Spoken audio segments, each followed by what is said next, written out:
Probably the challenges of new responsibilities with new jobs. Have a lot of things on our mind instead of focusing on one thing and maybe on a few things that the Lord wants to do. We focus on a lot more things. We're too spread out sometimes. You have to worry about school,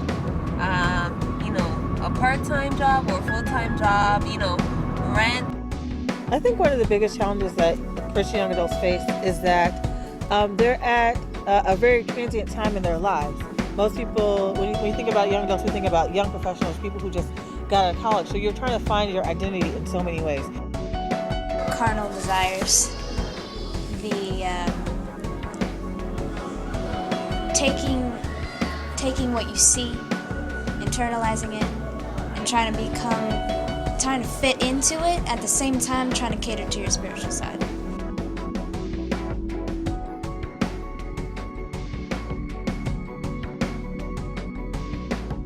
Wanting to feel accepted.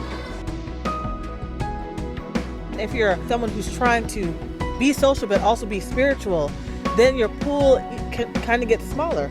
And so it's hard to find a group of people that you can really bond with, especially if you're new to an area, or if you're single, or even if you're married, you're a young married couple. Knowing how to interact with people who are older than me, especially in your job where you work in a professional field and you have to know how to build relationships with people who are not in your peer group like in college.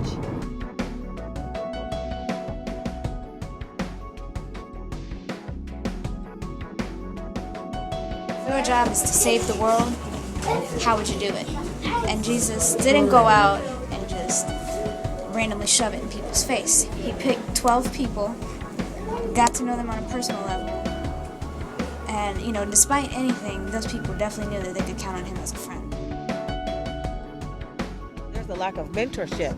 And so, whereas people should have been trained when they were small to be groomed to be leaders, it's like we've been like just let out, just doing whatever we want, and no one's really guiding us. And then when we try to do things, people say that's not it. Well, no one says, well, this is the way. So there's no real structure or infrastructure that would really train the young adults to be active participants in the church.